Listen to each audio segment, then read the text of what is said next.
This article includes graphic images some readers may find disturbing. FBI agents are devoting substantial resources to a multi-state hunt for two baby piglets that the Bureau believes are named Lucy and Ethel. The two piglets were removed over the summer from the Circle 4 farm in Utah by animal rights activists who had entered the Smithfield Foods-owned factory farm to film the brutal, torturous conditions in which the pigs are bred in order to be slaughtered.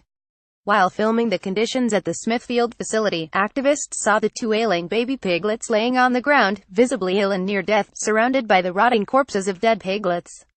One was swollen and barely able to stand, the other had been trampled and was covered in blood, said Wayne Sheung of Direct Action Everywhere DXE, which filmed the facility and performed the rescue. Due to various illnesses, he said, the piglets were unable to eat or digest food and were thus a fraction of the normal weight for piglets their age. Rather than leave the two piglets at Circle 4 farm to wait for an imminent and painful death, the DXE activists decided to rescue them. They carried them out of the pens where they had been suffering and took them to an animal sanctuary to be treated and nursed back to health. DXE photograph depicting piglets huddled up against their mothers at Smithfield Down Circle 4 farm in Utah. DXE says the piglets were sick or starving. Photo Wayne Sheung's This single Smithfield Foods farm breeds and then slaughters more than 1 million pigs each year. One of the odd aspects of animal mistreatment in the U.S. is that species regarded as more intelligent and emotionally complex, dogs, dolphins, cats, primates, generally receive more public concern and more legal protection. Yet pigs, among the planet's most intelligent, social, and emotionally complicated species, capable of great joy, play, love, connection, suffering and pain, at least on a par with dogs, receive almost no protections, and are subject to savage systematic abuse by U.S. factory farms.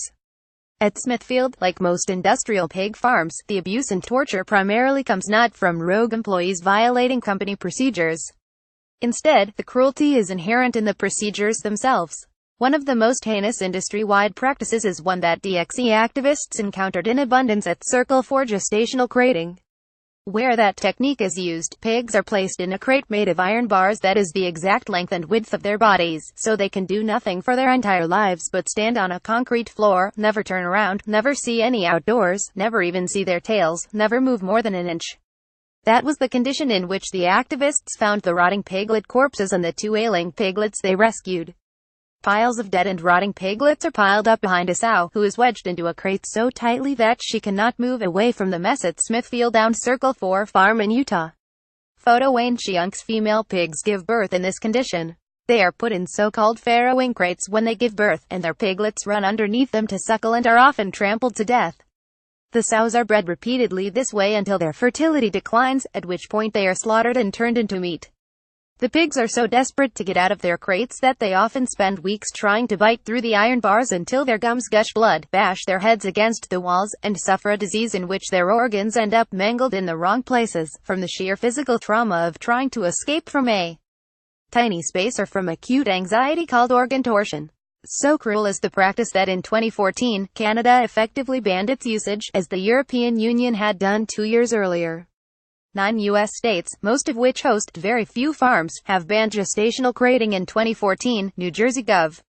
Chris Christie, with his eye on the GOP primary in farm-friendly Iowa, vetoed the bill that would have made his state the 10th. But in the U.S. states where factory farms actually thrive, these devices continue to be widely used, which means a vast majority of pigs in the U.S. are subjected to them. The suffering, pain, and death these crates routinely cause were in ample evidence at Smithfield Foods, as accounts, photos, and videos from DXE demonstrate. FBI raids animal sanctuaries under normal circumstances. A large industrial farming company such as Smithfield Foods would never notice that two sick piglets of the millions it breeds and then slaughters were missing. Nor would they care. A sick and dying piglet has no commercial value to them. Yet the rescue of these two particular piglets has literally become a federal case, by all appearances, a matter of great importance to the Department of Justice.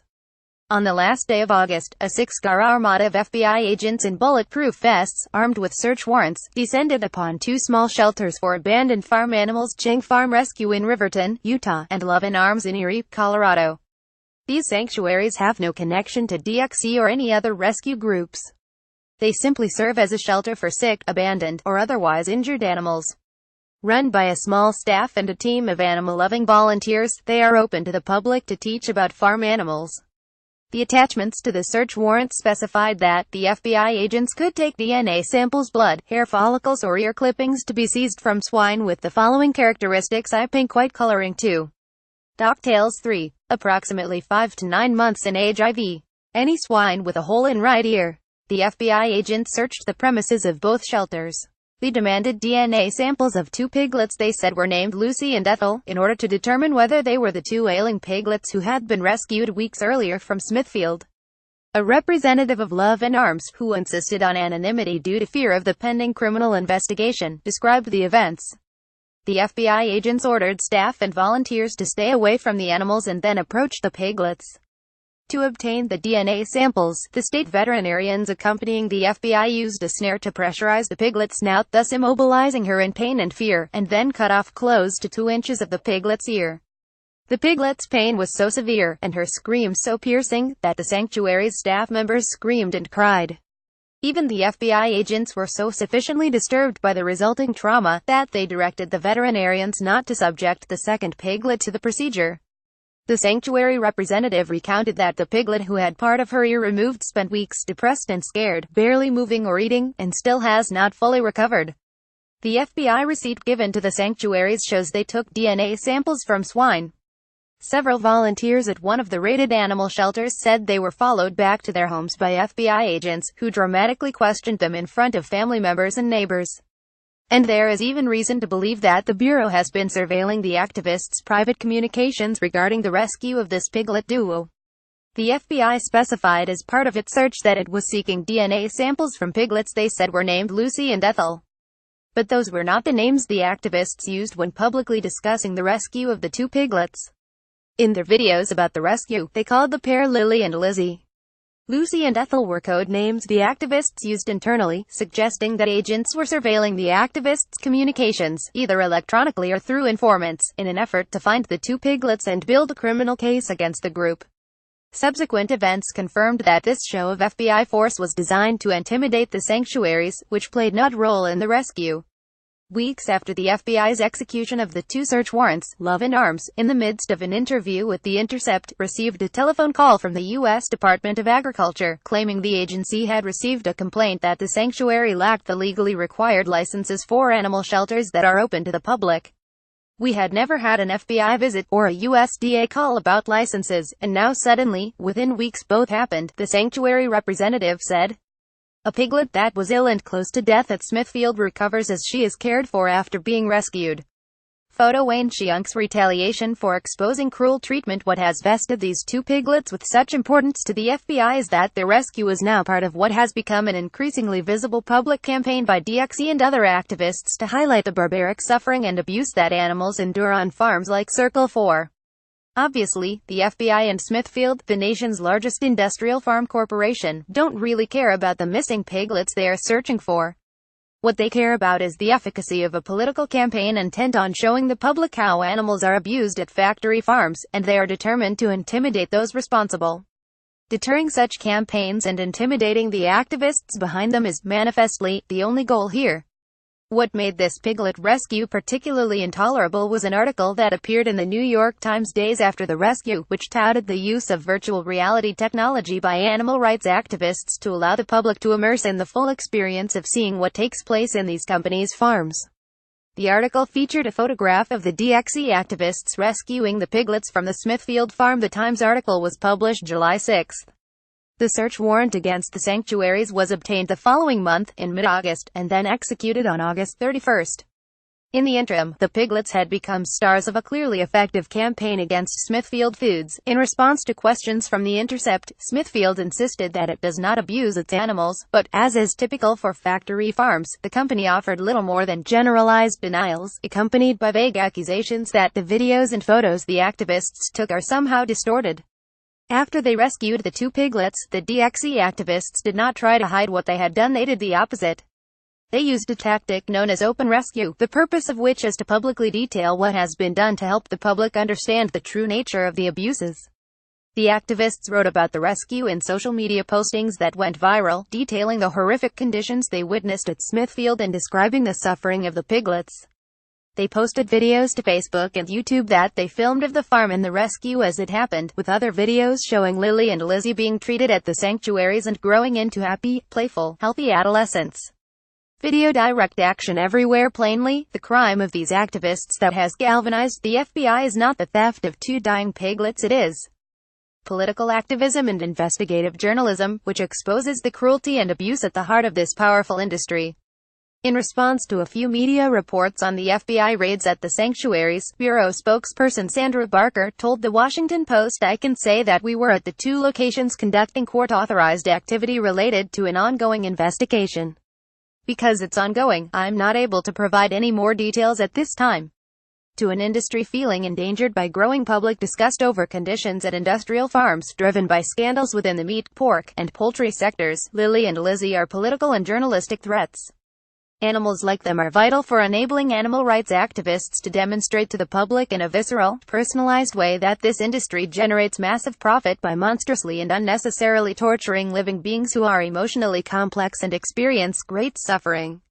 Rescued piglets Lizzie and Lily. Photo Wayne Chiunk's government power abused to intimidate and punish activists. The Justice Department's grave attention to a case of 2 missing piglets reflects how vigilantly the U.S. government uses extreme measures to protect the agricultural industry, not from unjust economic loss, violent crime, or theft, but from political embarrassment and accurate reporting that damages the industry's reputation. A sweeping framework of draconian laws, designed to shield the industry from criticism and deter and punish its critics, has been enacted across the country by federal and state legislatures that are captive to the industry's high-paid lobbyists. The most notorious of these measures are the ag laws, which make publishing videos of farm conditions taken as part of undercover operations a felony, punishable by years in prison. Though many courts, including most recently a federal court in Utah, have struck down these laws as an unconstitutional assault on speech and press freedoms, they continue to be used in numerous states to harass and, in some cases, prosecute animal rights activists. As the Times article notes, these ag laws are one reason activists are forced to turn to virtual reality to show what really happens inside industrial farms without running the risk of prosecution. Many mother pigs had nipples that were torn into bloody shreds from feeding starving piglets. Photo Wayne Chiunk's even more extreme and menacing is the Federal Animal Enterprise Terrorism Act.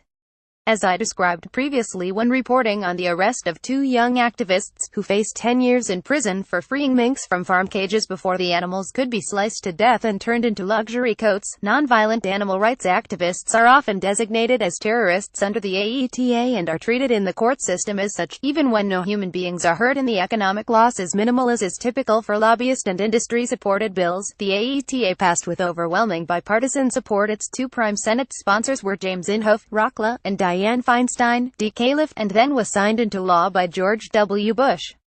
This terrorism law is violated if one intentionally damages or causes the loss of any real or personal property, including animals or records used by an animal enterprise, for the purpose of damaging or interfering with its operations. If you do that, and note that only damage to property but not to humans is required, then you are guilty of domestic terrorism under the law. Prior to the 2006 enactment of the AETA, animal rights activism that damaged property was already illegal under a 1992 federal law, as well as various state laws, and subject to severe punishments.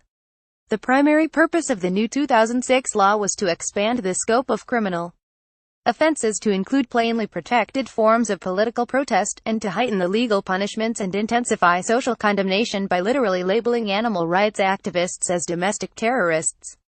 The factory farm industry and its armies of lobbyists wield great influence in the halls of federal and state power, while animal rights activists wield virtually none.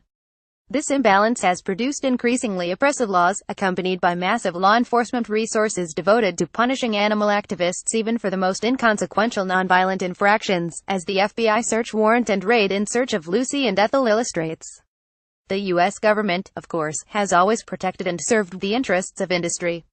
Beginning when most of the nation was fed by small farms, federal agencies have been particularly protective of agricultural industry.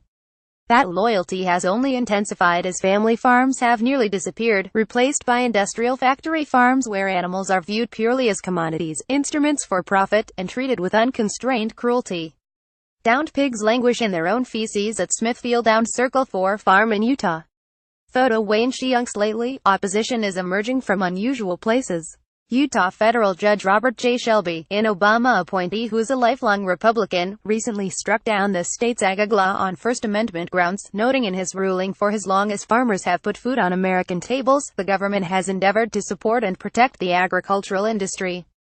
In short, governmental protection of the American agricultural industry is not new, and has taken a variety of forms over the last 200 years. What is news, however, is the recent spate of state laws that have assumed an altogether novel approach restricting speech related to agricultural operations.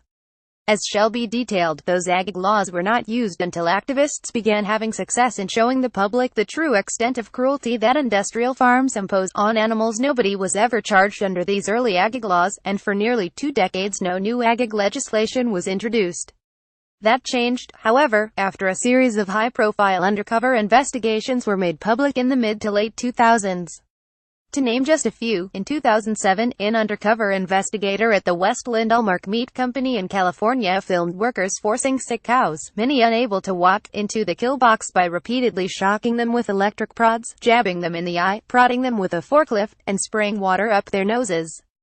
A 2009 investigation at Highline Hatchery in Iowa revealed hundreds of thousands of unwanted day-old male chicks being funneled by conveyor belt into a macerator to be ground up live. That same year, undercover investigators at a Vermont slaughterhouse operated by Bushway Packing obtained similarly gruesome footage of days-old calves being kicked, dragged, and skinned alive.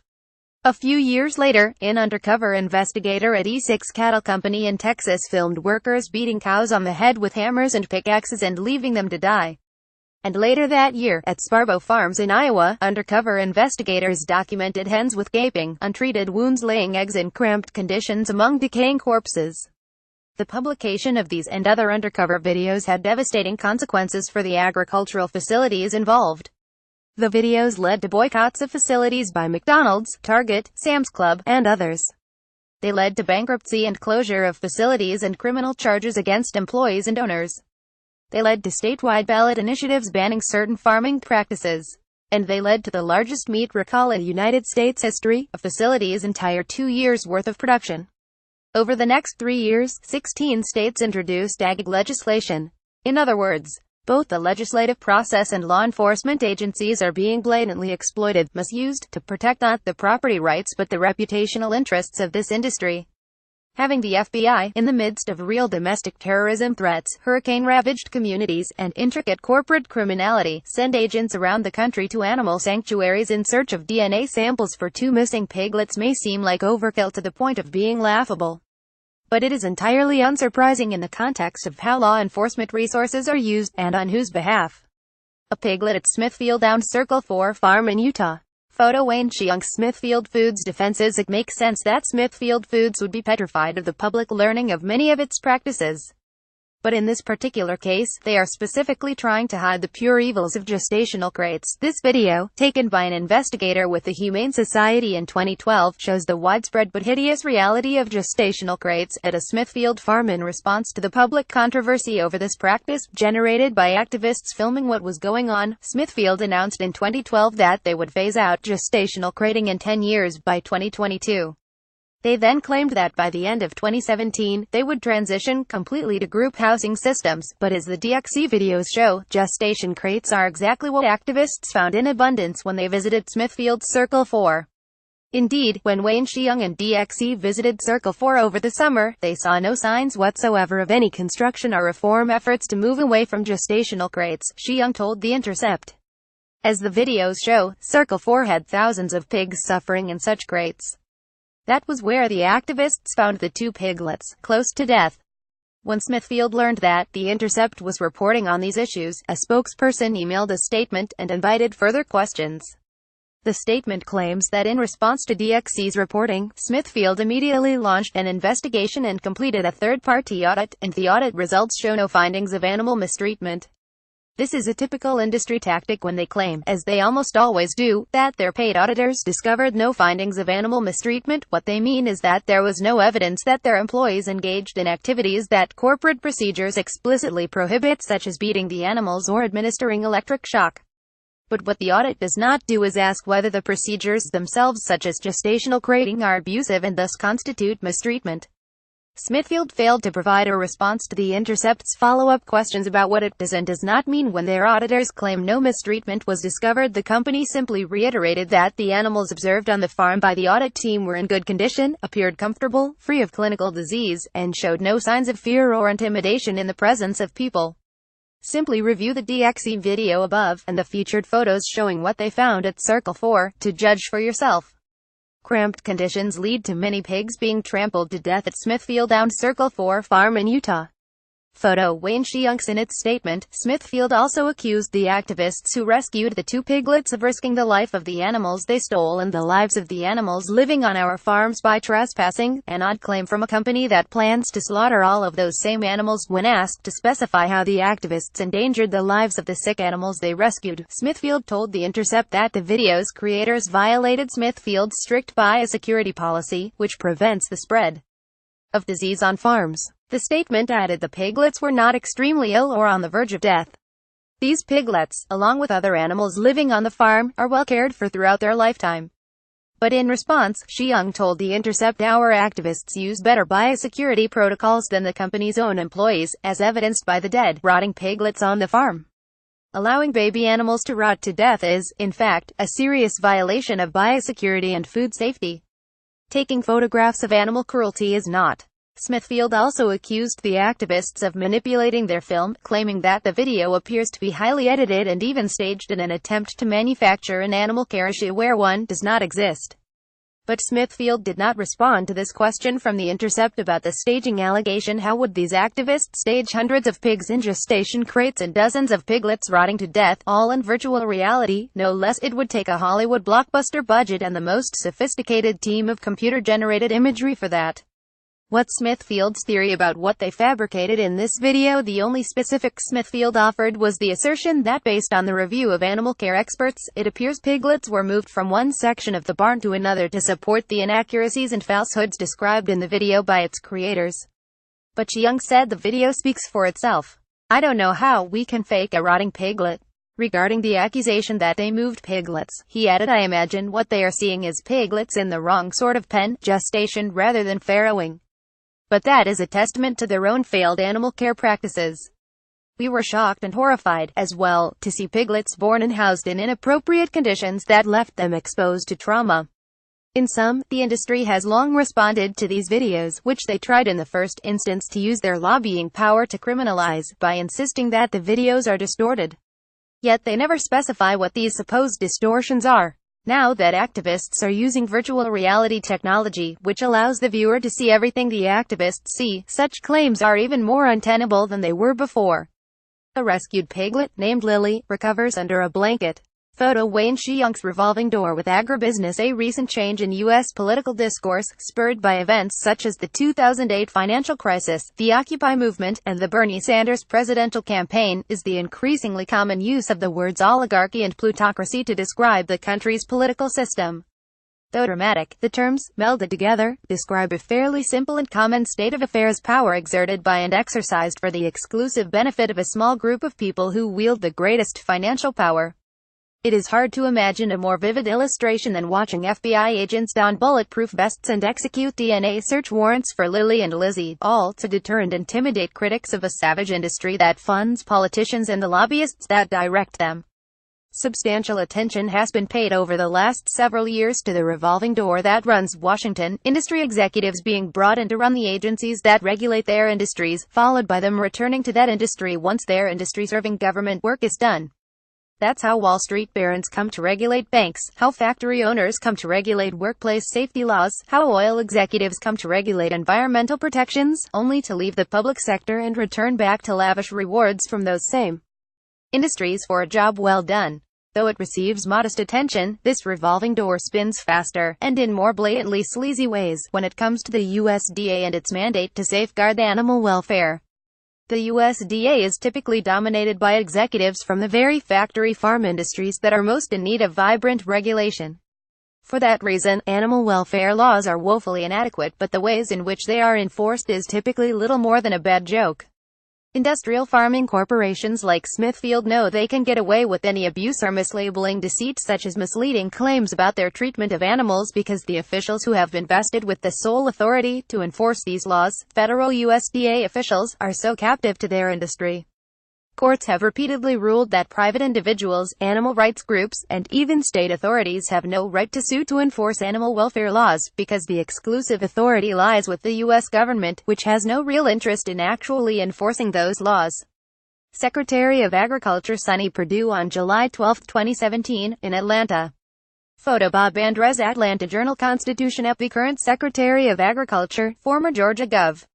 Sonny Perdue, pictured right, is just one example, but he vividly highlights the revolving door form of legalized corruption that dominates this industry.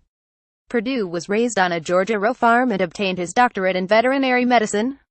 Despite those seemingly benign credentials, the factory farm industry celebrated the news of his nomination by President Donald Trump.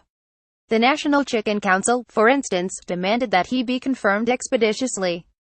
The enthusiasm was for good reason. Georgia was pretty friendly to food industry interests during Perdue's 2 terms, Grub Street reported, and Perdue took about $330,000 in contributions from Monsanto and other agribusinesses for his campaigns.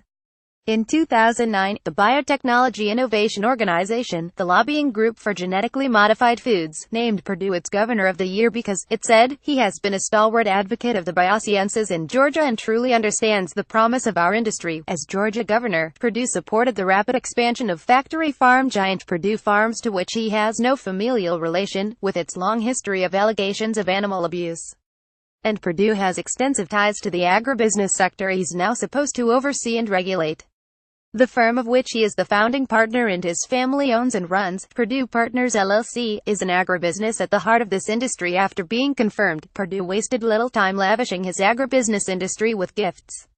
In February, the USDA abruptly removed inspection reports and other information from its website about the treatment of animals at thousands of research laboratories, zoos, dog breeding operations, and other facilities, reported the Washington Post.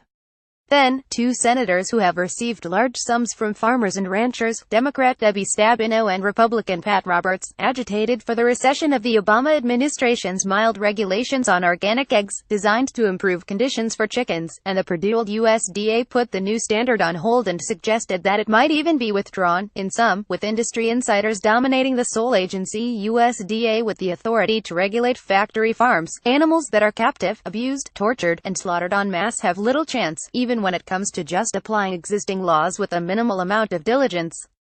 The politics of the U.S., including the fact that a key farm state, Iowa, plays such a central role in presidential elections, means there are massive forces arrayed behind factory farms, and very few in support of animal welfare. Piglets are raised in cramped, filthy conditions at Smithfield Downs Circle 4 Farm in Utah. Photo Wayne Chiunks.